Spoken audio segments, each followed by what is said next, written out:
Langit mendung menggantung di atas desa Sukajaya, sebuah daerah pertanian subur di Jawa Tengah. Hujan yang semestinya menjadi berkah bagi para petani, kini berubah menjadi ancaman. Sudah berbulan-bulan sawah mereka terendam air, sementara harga beras di pasar justru terus merosot. Di sebuah gubuk kecil di pinggir sawah, Pak Slamet duduk termenung. Wajahnya yang keriput mencerminkan beban berat yang ia pikul, utang kepada tengkulak semakin menumpuk, sementara hasil panennya tak cukup untuk sekadar membeli beras untuk keluarganya sendiri. Sementara itu, di Istana Negara, Presiden Prabowo Subianto menerima laporan dari Menteri Pertanian. Data menunjukkan ribuan petani mengalami gagal panen akibat cuaca ekstrim dan harga pupuk yang melambung tinggi. Tak hanya itu, mafia pangan semakin merajalela, mempermainkan harga gabus seenaknya. Hati Prabowo panas mendengar kenyataan ini. Ia tahu, jika dibiarkan, petani, tulang punggung ketahanan pangan Indonesia, akan semakin terpuruk. Tanpa ragu, ia memutuskan turun langsung ke lapangan. Saya harus melihat sendiri penderitaan mereka, katanya tegas. Kabar tentang kunjungan Presiden menyebar dengan cepat. Petani di Sukajaya hampir tak percaya. Seumur hidup mereka, belum pernah ada seorang presiden yang mau menginjakkan kaki di desa mereka. Beberapa orang berbisik skeptis, mengira ini hanya pencitraan semata. Namun, yang lain berharap, mungkin kali ini, nasib mereka akan berubah. Pagi itu, sebuah helikopter kepresidenan mendarat di tengah hamparan sawah yang becek. Prabowo turun dengan langkah mantap, mengenakan kemeja putih dan sepatu bot berlumpur. Tanpa sungkan, ia berjalan menghampiri para petani yang berkumpul di bawah gubuk. Pak Slamet, yang masih tak percaya dengan kehadiran pemimpin tertinggi negara di desanya, hanya bisa menatap takjub. "Pak Presiden, ini benar-benar Bapak." Suaranya gemetar, matanya berkaca-kaca. Prabowo tersenyum dan menepuk bahu Pak Slamet. "Saya datang untuk mendengar suara kalian. Ceritakan semuanya," katanya dengan suara dalam yang penuh ketulusan. Sejenak, keheningan menyelimuti tempat itu. Lalu, seperti bendungan yang jebol, keluhan pun mengalir deras. Mereka berbicara tentang harga gabah yang ditekan tengkulak, pupuk yang semakin mahal, serta banjir yang merusak sawah mereka. "Kami bekerja siang malam, tapi tetap saja miskin, Pak Presiden," ujar seorang petani dengan suara parau. Wajah Prabowo menegang. Setiap kata yang keluar dari mulut petani seperti belati yang menusuk hatinya. Ia melihat tangan-tangan kasar yang penuh luka, wajah-wajah letih yang kehabisan harapan. Sejenak, ia menatap hamparan sawah yang mulai menguning, seolah ingin menyerap setiap penderitaan yang tersimpan di dalamnya. Lalu, dengan suara yang bergetar oleh emosi, ia berkata, "Saya tidak akan membiarkan ini terus terjadi. Negara harus hadir untuk kalian." Matahari mulai merangkak naik, menyinari wajah-wajah petani yang kini dipenuhi campuran emosi, antara harapan dan ketakutan. Mereka ingin percaya pada janji Prabowo, tetapi trauma masa lalu membuat mereka ragu. Namun, dalam tatapan presiden itu, ada sesuatu yang berbeda. Bukan sekadar janji manis, melainkan tekad yang membara.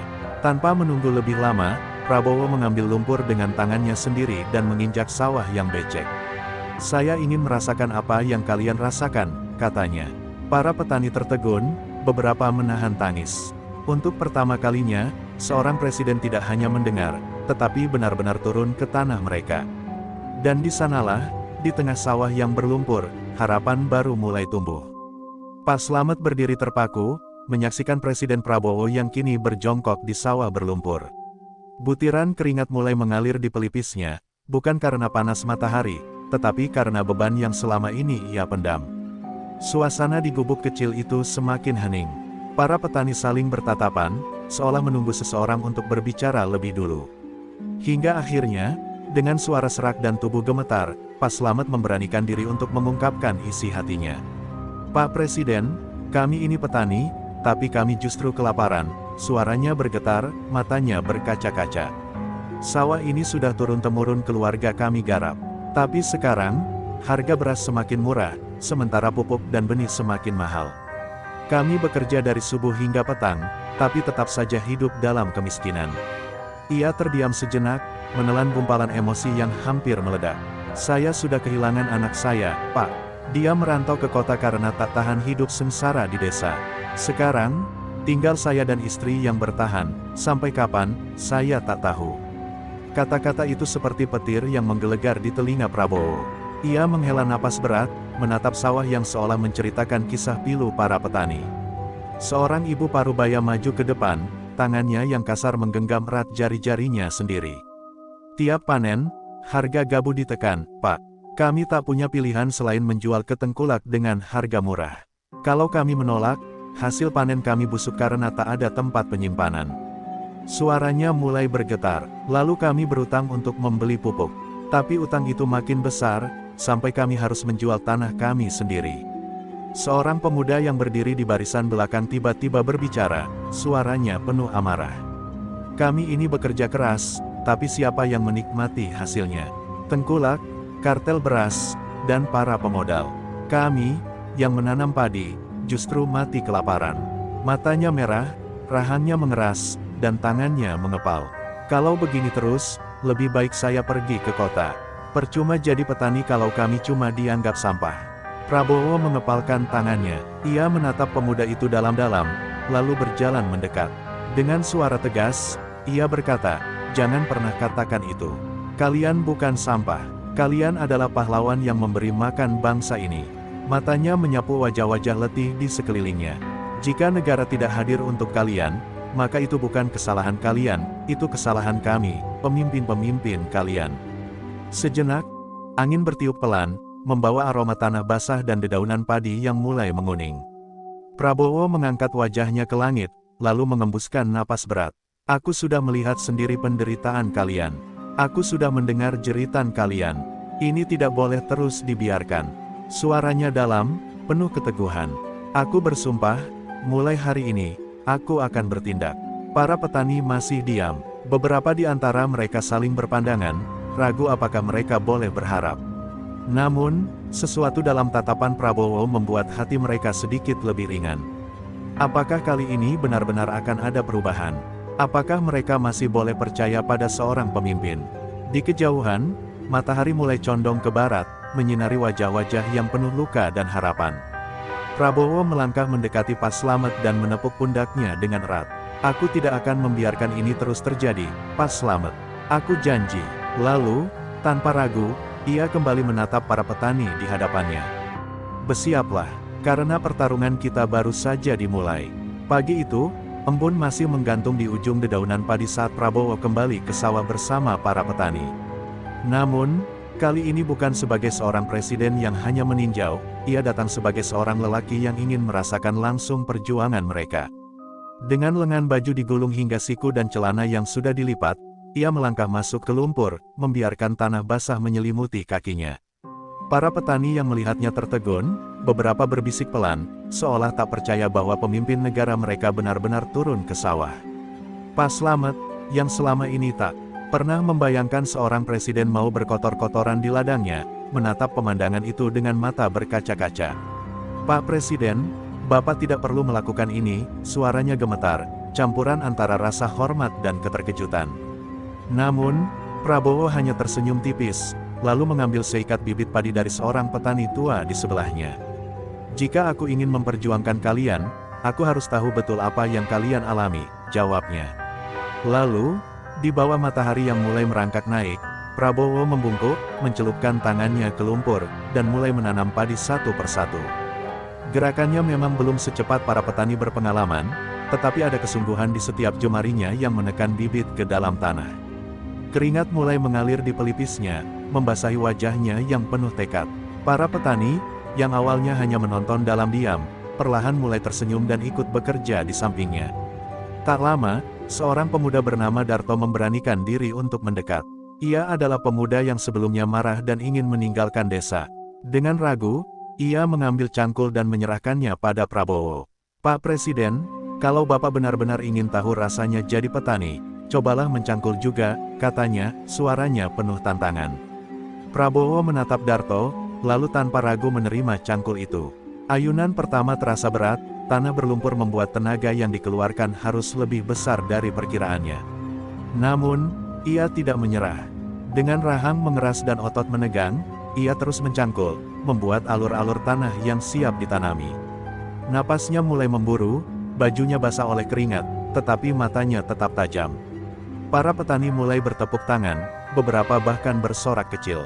"Lihat, presiden kita benar-benar bekerja," seru salah seorang petani. Di kejauhan, seorang jurnalis yang meliput momen itu terdiam, matanya merekam setiap gerakan Prabowo. Ini bukan sekadar pencitraan, ia bisa melihatnya dalam sorot mata presiden itu, dalam cara tangannya yang kasar menggenggam erat cangkul, dalam tekadnya yang tak tergoyahkan meski tubuhnya kelelahan. Ia sadar, ada sesuatu yang lebih besar dari sekadar janji politik di sini.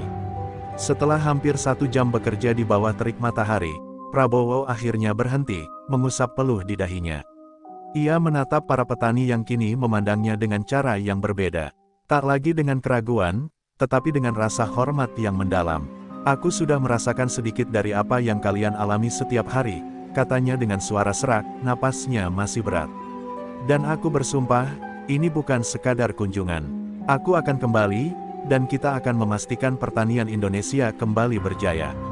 Pak Slamet menggigit bibirnya, menahan haru. Para petani di sekelilingnya mulai mengangguk, beberapa bahkan meneteskan air mata. Mungkin, untuk pertama kalinya dalam hidup mereka merasa benar-benar didengar. Dan di tengah sawah yang berlumpur itu, sebuah harapan mulai tumbuh, mengakar kuat di hati mereka. Malam itu, setelah seharian bekerja di sawah bersama para petani, Prabowo duduk di teras rumah Pak Slamet yang sederhana. Angin malam bertiup lembut, membawa aroma tanah basah dan jerami yang baru dipanen.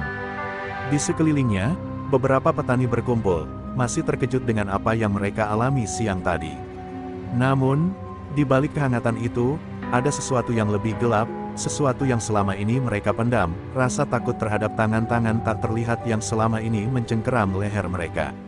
Pak Slamet menatap Prabowo dengan ragu, seolah mempertimbangkan apakah ia harus berbicara atau tidak.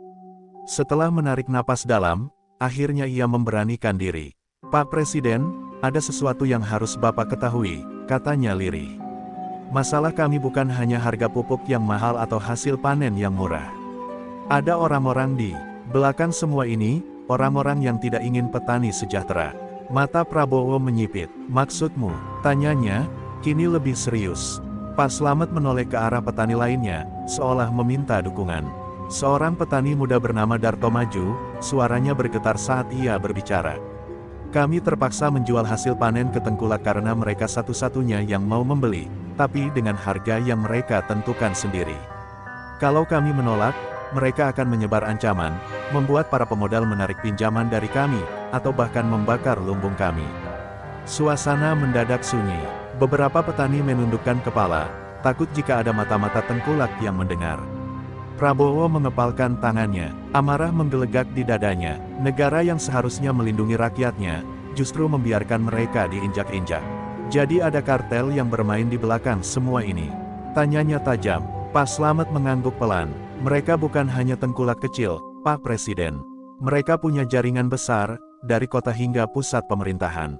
Mereka menguasai distribusi beras, memanipulasi harga di pasar, dan membuat petani tetap bergantung pada mereka. Kami ini tidak punya pilihan, Pak." Prabowo menatap wajah-wajah letih di sekelilingnya. Rasa sakit dan putus asa tergambar jelas di mata mereka. Namun, ada satu hal yang lebih kuat dari itu, keinginan untuk bebas dari cengkeraman ketidakadilan. Dengan suara yang berat dan penuh ketegasan, Prabowo berkata, "Kalau begitu, aku akan mencari mereka. Aku akan membongkar siapapun yang bermain dalam kegelapan. Dan aku janji, mereka akan menyesal telah menindas rakyatnya sendiri." Para petani terdiam, tetapi kali ini bukan karena takut.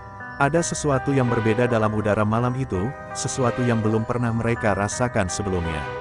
Sebuah harapan baru, yang mungkin saja akan mengubah nasib mereka selamanya.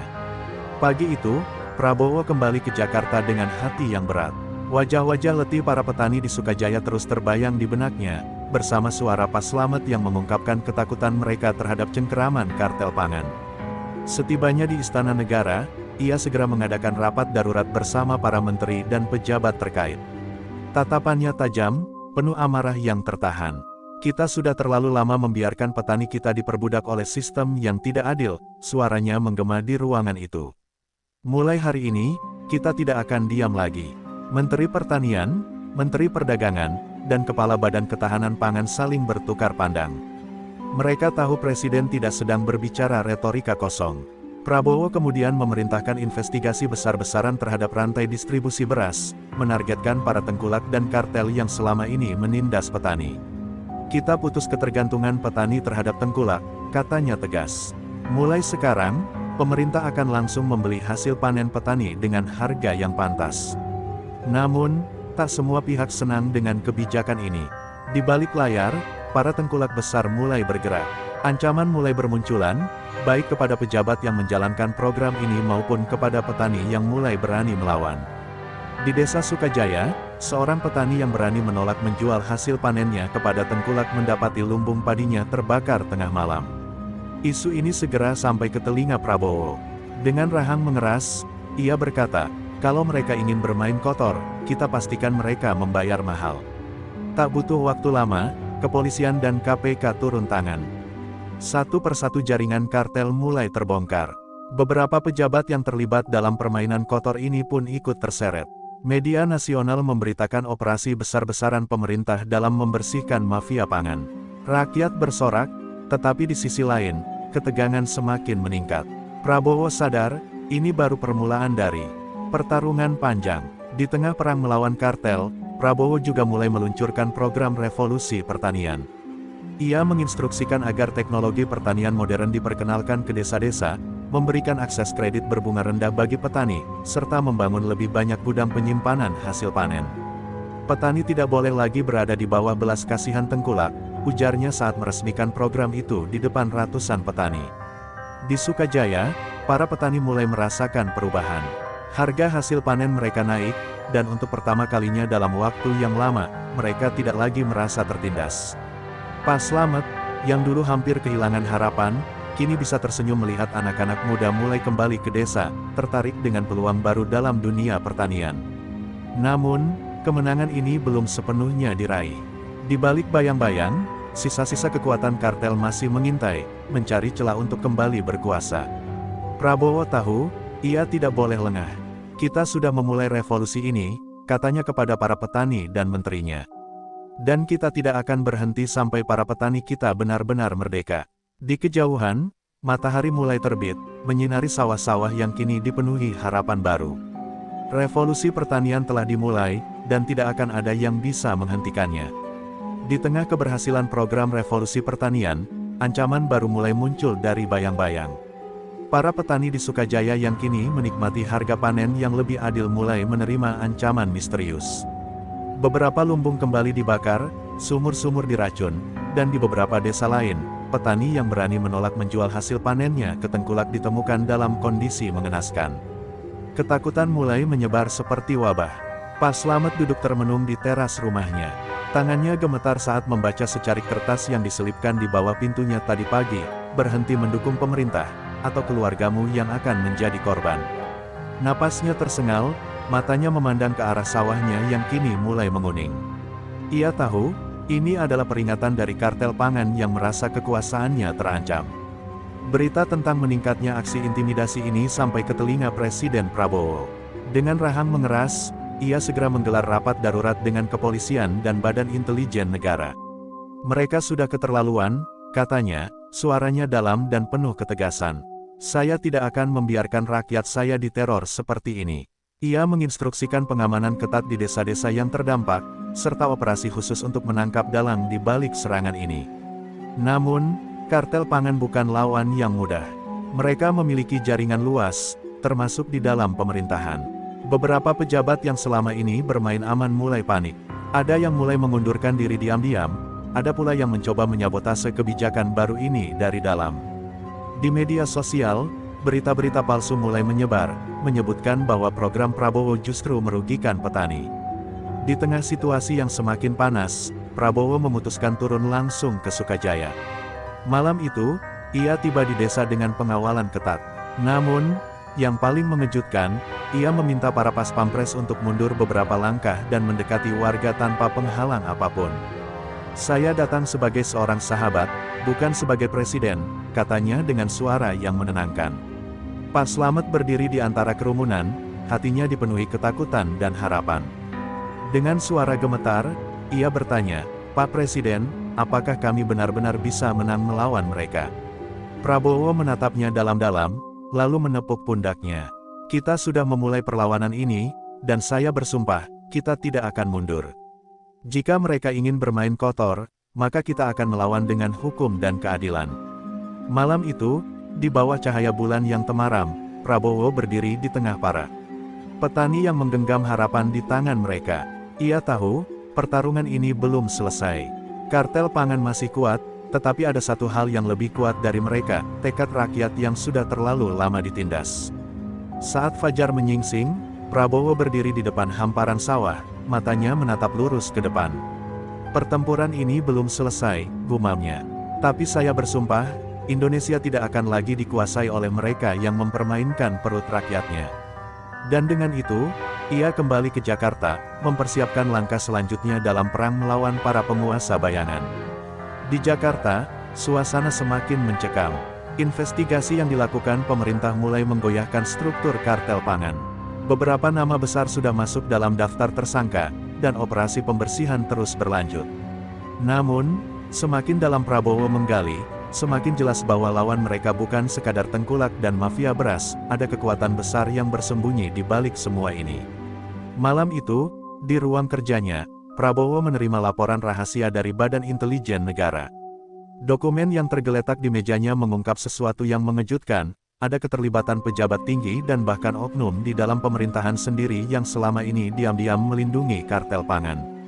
Beberapa dari mereka adalah orang-orang yang selama ini berdiri di sisinya, berpura-pura mendukung revolusi pertanian. Prabowo menghela napas panjang, kemarahannya tak terbendung. Ia tahu bahwa melawan kartel di lapangan bukanlah satu-satunya pertempuran yang harus ia hadapi. Lawan sebenarnya ada di balik meja-meja perundingan, mengenakan jas mahal dan menyusun strategi untuk mempertahankan kekuasaan mereka. Mereka bukan sekadar mafia pangan, tetapi bagian dari sistem yang telah mengakar selama puluhan tahun. Keesokan harinya, Prabowo mengadakan pertemuan dengan para menterinya. Tatapannya tajam saat ia berbicara. Saya tidak peduli siapapun yang terlibat. Jika mereka mengkhianati rakyat, mereka akan kita singkirkan, suaranya menggema di ruangan itu. Beberapa pejabat saling bertukar pandang, sebagian terlihat gelisah. Mereka tahu, Presiden tidak sedang bercanda. Sementara itu, di lapangan, ketegangan semakin meningkat.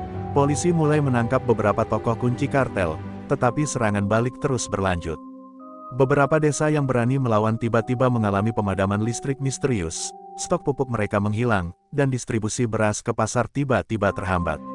Ini bukan sekadar perlawanan, ini adalah peringatan dari mereka yang masih berkuasa di balik layar. Pak Slamet dan para petani di Sukajaya mulai cemas. Pak Presiden sudah berjuang untuk kita, tapi musuhnya terlalu besar, gumam seorang petani tua. Darto, pemuda yang dulu hampir menyerah pada keadaan, kini berdiri di hadapan mereka dengan wajah penuh tekad. Kalau kita takut, mereka menang. Kita harus bertahan, harus terus berjuang bersama Pak Presiden. Serunya, kata-kata itu menyulut semangat di antara para petani. Di istana, Prabowo mendapat kabar tentang perlawanan di lapangan. Namun, alih-alih gentar, ia justru semakin bertekad. Ia menyusun strategi baru, membentuk koperasi petani nasional yang didukung penuh oleh pemerintah, memastikan bahwa hasil panen petani bisa dijual tanpa harus melalui tengkulak dan mafia pangan. Kita buat sistem yang mereka tidak bisa kendalikan, katanya kepada timnya.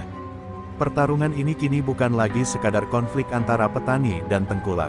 Ini adalah perang antara rakyat kecil dan mereka yang selama ini mengendalikan negeri dari balik layar. Dan bagi Prabowo, hanya ada satu pilihan, bertahan atau hancur bersama sistem lama. Dengan rahang mengeras, ia berkata dalam hati, aku tidak akan kalah. Malam itu, Prabowo berdiri di balkon Istana Negara, menatap kota Jakarta yang gemerlap. Di balik keindahan cahaya lampu, ia tahu ada kegelapan yang bersembunyi. Informasi terbaru dari intelijen menyebutkan bahwa kartel pangan, yang selama ini ia lawan, telah bergerak lebih jauh. Mereka tidak hanya menyerang petani, tetapi kini mulai merancang sesuatu yang lebih berbahaya, upaya kudeta senyap. Di ruang rapat rahasia, Kepala BIN menjelaskan dengan wajah tegang. Pak Presiden, mereka telah menyusup ke dalam sistem. Beberapa kementerian, pejabat tinggi, bahkan aparat keamanan, mereka punya orang di mana-mana. Mereka tahu bahwa jika kebijakan ini berhasil, mereka akan kehilangan segalanya. Prabowo mengangguk pelan. Ia sudah menduganya, Tetapi kini bukti semakin jelas, ini bukan lagi sekadar perang ekonomi, tetapi perebutan kekuasaan. Keesokan harinya, Prabowo menggelar sidang kabinet. Suasananya mencekam. Ia menatap satu persatu wajah para menterinya, mencoba membaca siapa yang masih setia dan siapa yang mulai goyah. "Saya tahu ada pengkhianat di dalam pemerintahan ini," katanya, suaranya dingin seperti baja. "Dan saya akan pastikan mereka tidak akan lolos." Beberapa pejabat saling berpandangan, wajah mereka pucat. Di lapangan, situasi semakin panas. Para petani yang tergabung dalam Koperasi Nasional mulai mengalami tekanan luar biasa. Distribusi pupuk mereka dipersulit, rekening mereka dibekukan, bahkan beberapa pemimpin koperasi menghilang tanpa jejak. Di Sukajaya, Pak Slamet menerima ancaman terakhir, "Tinggalkan koperasi, atau keluargamu yang akan membayar harganya." Sementara itu, media mulai digerakkan untuk menyerang Prabowo. Berita-berita palsu bermunculan, menyebutkan bahwa revolusi pertanian adalah proyek gagal yang hanya memperburuk keadaan. Di media sosial, opini publik mulai dibelokkan, seolah-olah Prabowo adalah dalang dari kehancuran ekonomi petani. "Mereka ingin menciptakan kekacauan," kata Menteri Komunikasi dengan nada putus asa. "Mereka ingin menjatuhkan Bapak sebelum Bapak bisa menjatuhkan mereka." Prabowo menghela napas panjang. Ia tahu bahwa musuhnya bukan hanya mereka yang ada di lapangan, tetapi juga mereka yang bermain di balik layar, mengendalikan opini, dan memanipulasi kenyataan. Namun, ia tidak akan mundur. Dengan suara tegas, ia memerintahkan penangkapan besar-besaran terhadap para pejabat yang terlibat dalam sabotase ini. Siapapun yang berkhianat, akan dihukum. Di Desa Sukajaya, para petani berkumpul. Mereka tahu bahwa ini adalah momen penentuan. Jika mereka mundur sekarang, maka perjuangan mereka akan sia-sia. Darto berdiri di tengah-tengah mereka, suaranya lantang, penuh amarah dan keberanian. "Kita tidak bisa mundur sekarang. Jika kita menyerah, mereka akan terus menindas kita. Kita harus bertahan, apapun yang terjadi." Di tengah badai yang semakin besar, Prabowo berdiri tegak. Ia tahu bahwa pertempuran ini belum selesai. Namun, satu hal yang pasti, ia tidak akan membiarkan Indonesia kembali jatuh ke tangan mereka yang selama ini mempermainkan nasib rakyat kecil. Dengan langkah mantap, ia bersiap menghadapi serangan terakhir dari mereka yang ingin menggulingkannya. Pertarungan sebenarnya baru saja dimulai. Langit Jakarta tampak mendung, seolah mencerminkan situasi yang sedang memanas di dalam negeri. Prabowo duduk di ruang kerjanya, tangannya mengepal di atas meja. Laporan terbaru dari intelijen menunjukkan bahwa kartel pangan telah mengaktifkan rencana mereka yang paling berbahaya, menciptakan krisis pangan buatan. Beras mulai langka di pasaran, harga melambung tinggi, dan kekacauan terjadi di berbagai daerah. Para petani yang tergabung dalam Koperasi Nasional dipersulit mengakses pasar, sementara tengkulak dan kartel menguasai distribusi. Di Desa Sukajaya, keadaan semakin genting. Pak Slamet dan para petani yang selama ini mendukung program Prabowo kini menghadapi ancaman terbuka. Seorang petani yang berani melawan ditemukan tergeletak di pinggir jalan, tubuhnya penuh luka akibat pengeroyokan. Kabar itu menyebar cepat, membuat ketakutan merayap ke seluruh desa. "Kita tidak bisa diam saja," ujar Darto dengan suara bergetar. "Jika kita mundur sekarang, mereka akan menang." Namun, ketakutan sudah menelan sebagian besar warga. Di sisi lain, Prabowo menghadapi perlawanan politik yang tak kalah sengit. Beberapa anggota parlemen yang selama ini terafiliasi dengan kartel mulai menyerangnya habis-habisan. Mereka menuduh kebijakan revolusi pertanian sebagai penyebab kekacauan ekonomi, bahkan mendesak adanya sidang darurat untuk mempertimbangkan pemakzulan. "Mereka ingin menjatuhkan saya sebelum saya bisa membersihkan mereka," gumamnya dengan wajah keras. Namun, Prabowo tidak tinggal diam. Ia memerintahkan operasi besar-besaran untuk mengungkap dalang di balik kelangkaan beras. Pasukan khusus dikerahkan untuk menggerebek gudang-gudang yang sengaja menimbun stok pangan. Di berbagai daerah, ditemukan ribuan ton beras yang disembunyikan, membuktikan bahwa ini bukan krisis alami, melainkan sabotase.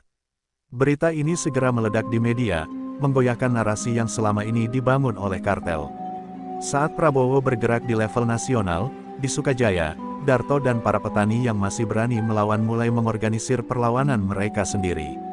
Mereka memutuskan untuk mendistribusikan hasil panen mereka secara langsung ke kota, melewati jalur distribusi resmi yang dikuasai kartel. Namun, usaha itu tidak mudah.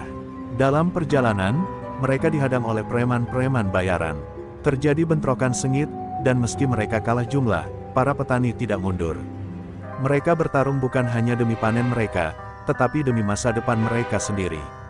Ketika laporan tentang serangan terhadap petani sampai ke telinga Prabowo, ia langsung bertindak.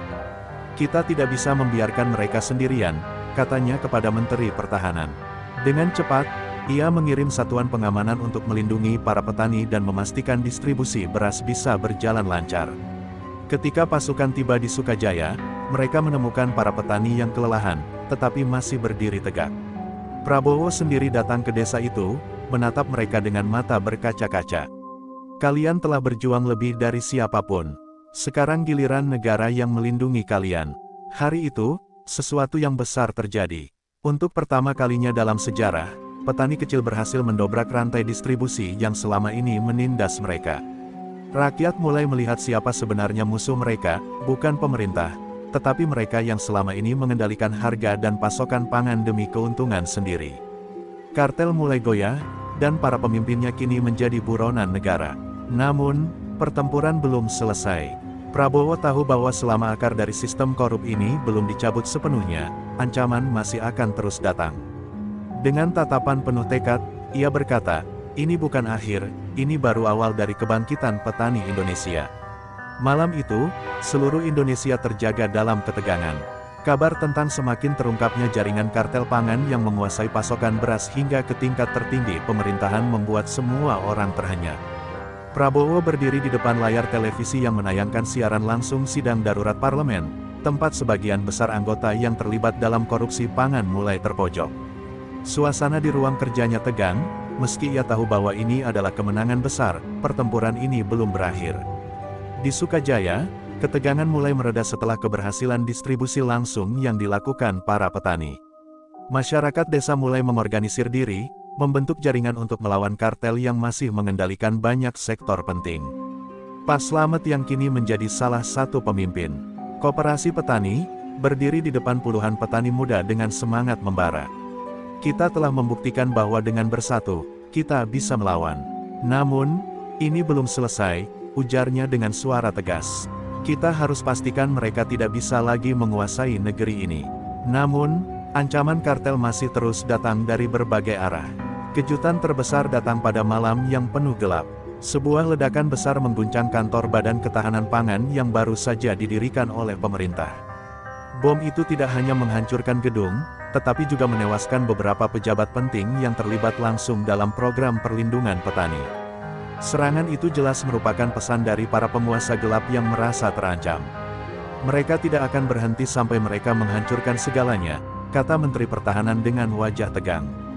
Di Istana Negara, Prabowo menatap layar dengan mata penuh amarah.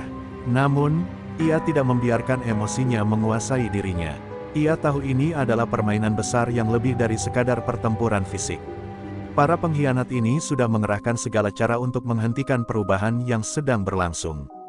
"Jika mereka ingin perang, kita akan perang habis-habisan," katanya, sambil memberi perintah kepada aparat keamanan untuk meningkatkan pengawasan dan mencari tahu siapa yang bertanggung jawab atas serangan tersebut. Sementara itu, di Desa Sukajaya, Darto bersama para petani muda terus bergerak, memperkuat posisi mereka. Mereka bukan hanya berjuang untuk masa depan mereka sendiri, tetapi juga untuk anak-anak mereka, yang kini mulai kembali melihat harapan di balik sawah-sawah yang subur.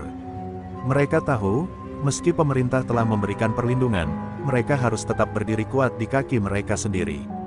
"Kita harus siap dengan apapun yang datang," kata Darto dengan semangat yang tak kunjung padam. Prabowo, dengan segala ketegasan dan keberanian yang ada padanya, melancarkan serangan balik ke pusat-pusat kekuatan yang masih tersembunyi. Di balik meja perundingan, ia menghadapi para pemimpin politik yang selama ini bersembunyi di balik masker kesetiaan. Ia tahu, hanya dengan menumbangkan para pengkhianat ini, revolusi pertanian bisa terus berjalan. Namun, di luar ruangan, tekanan semakin berat. Setiap langkah yang diambil Prabowo semakin membuka peluang bagi mereka yang ingin melihatnya jatuh. Dengan keberanian yang luar biasa, Prabowo akhirnya meluncurkan kebijakan yang lebih tegas lagi, program pembaruan tanah nasional, yang akan memberikan tanah secara langsung kepada petani yang sudah lama menderita. Sebagai simbol, Ia juga memutuskan untuk menandatangani keputusan ini langsung di depan petani-petani Sukajaya yang hadir, menandakan bahwa perlawanan mereka tidak akan sia-sia. Tanah ini adalah milik kalian.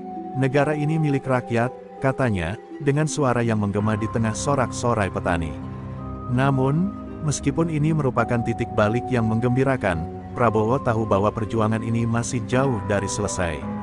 Sebuah pertempuran besar baru saja dimulai, dan meskipun rakyat sudah mulai mendapatkan kembali kekuatan mereka, penguasa gelap yang tersembunyi di balik dunia politik dan ekonomi masih harus dihancurkan.